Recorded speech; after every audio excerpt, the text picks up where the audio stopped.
무엇이 조직을 움직이는가라는 책, 지금 저한테는 지금 없는데요. 패트릭 렌치온이라는 사람이 쓴 책입니다.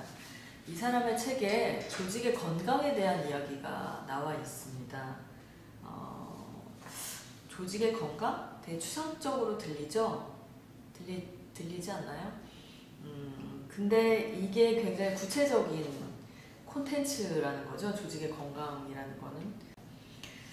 조직이 건강하다라고 하면 결과론적으로 나타나는 징후를 표현을 해줬는데 그 중에 하나가 뭐냐면 고객 충성도가 높다라는 표현을 썼습니다. 그 다음에 두 번째는 직원들이 자기의 일과 고객 리더를 사랑한다 이렇게 표현을 했습니다. 그 다음에 세 번째는 동종업계와 비교할 수 없는 성과를 만드는 밑바탕이 된다. 그래서 성과를 만들어낸다는 거예요. 결과론적으로. 조직이 건강하면 경기 불황이라든지 아니면은 고객의 불만족 또는 노동쟁이로 가득 찬 그런 유의 업계에 있다고 하더라도 조직이 굉장히 건강하면 잘 된다는 겁니다. 건강한 조직이 갖는 이점은 굉장히 강력한데 근데 중요한 점은 건강한지 아닌지 측정할 수가 없다 이렇게 표현을 했습니다. 그래서 저는 건강한 조직을 측정하는 체크리스트 같은 것들을 좀 개발해봐야겠다라는 생각이 들었어요. 그걸 좀 연구를 해봐야겠구나. 그런 것들에 대한 어떤 지표들을 만들어봐야겠구나 라는 생각이 들었습니다. 여기 이제 하나의 그런 비교 지표군을 하나 비교를 해주는 개념이 있는데 하나는 뭐냐면은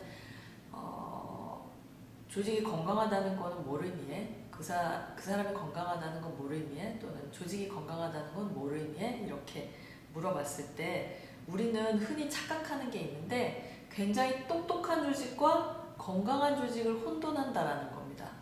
많은 리더들이 또는 많은 투자자들이 똑똑한 조직과 건강한 조직을 혼돈한다는 얘기가 있어요.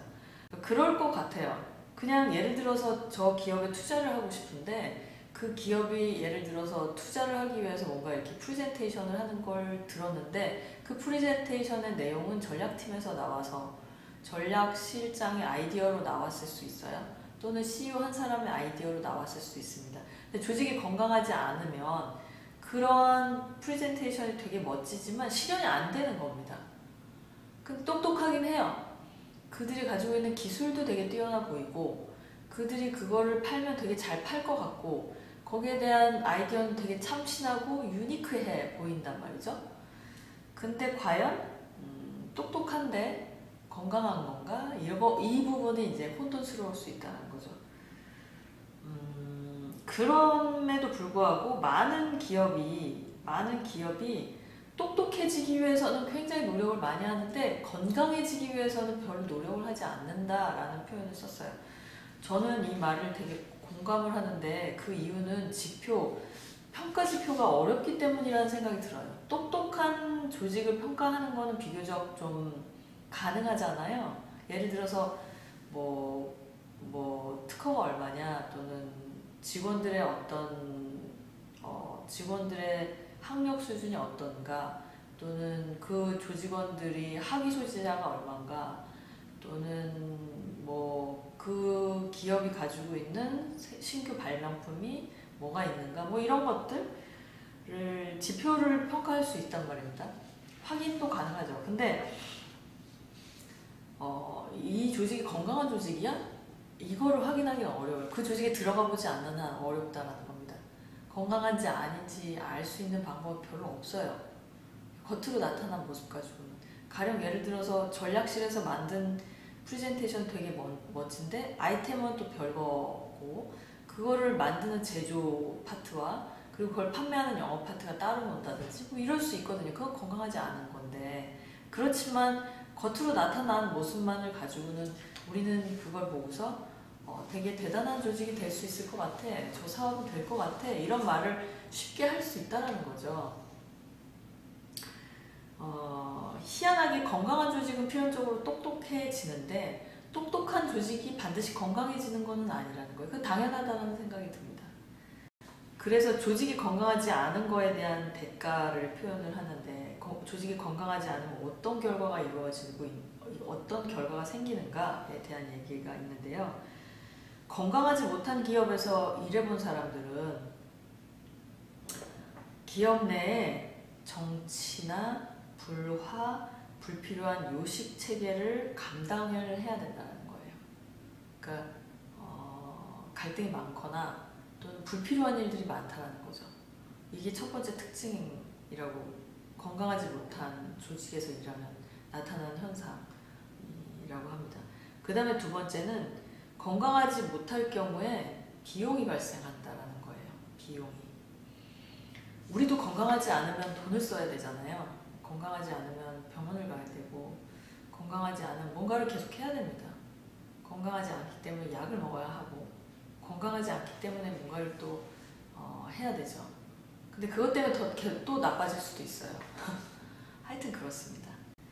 그리고 여기서 뭐라고 표현하냐면, 낭비된 자원과 시간, 그리고 저조한 생산성, 높은 이직률, 고객 이탈, 이런 부분들이 건강하지 못한 조직의 특징인데, 그래서 이런 부분들로 인한 비용이 발생한다라고 말하고 있습니다.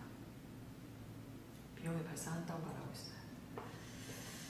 근데 중요한 점은 비용 문제의 시작일 뿐이다. 그거는 그냥 조직의 문제의 시작일 뿐이다.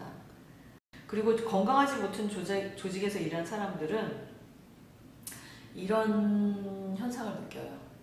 어떤 현상을 느끼냐면, 일이 고역으로 느껴집니다. 일이 재밌지가 않고 일이 고역으로 느껴지고, 또 하나는 성공이 자기랑 관련이 없다고 생각을 해요. 여러분들, 이게 되게 중요한 부분인데, 우리 조직의 성공이 나의 성공하고 별로 상관관계가 없다라고 느껴지는 거, 그게 조직이 건강하지 못하다는 증거입니다. 그래서 사람들이 개인의 성공과 조직의 성공을 자꾸 일치시키려고 하는 노력, 그걸 비전 미션 핵심 가치라고 표현하잖아요. 그런 걸 통해서 내재화를 시키려고 하는 부분도 조직이 성공하는 것과 개인의 성공하는 것에 온라인을 계속 맞추려고 하는 거죠. 그러니까 내가 기업이 성공하는 게 나랑 무슨 상관이야? 이렇게 되어버리면 벌써 그 조직은 조직의 건강이 무너진 거라고 볼 수 있습니다. 기업의 성공과 조직의 성공이 내 성공하고 상관이 없다라는 생각을 하는 거예요. 그래서 이런 것들이 사람들로 하여금 희망을 잃게 만들고 자긍심을 떨어뜨리며 그들의 가정에까지 영향을 미칩니다. 개인에게 비전을 제시하는 부분들을 제가 시도했을 때 조직에서 되게 많은 알러지를 일으키는 것 중에 하나가 경영자가 그걸 싫어하는 성향을 가지고 되는 거죠. 개인이 비전이 있어야만 뭔가 일을 하게 되는데 그게 안 되는 거예요. 그리고 건강하지 않은 기업이 건강해지면 조직력이 극대화되고 결정적으로 경쟁 우위에 서게 되는데, 그렇지 못할 경우에는 도태되거나 아니면 경쟁력이 계속 뒤처지는 것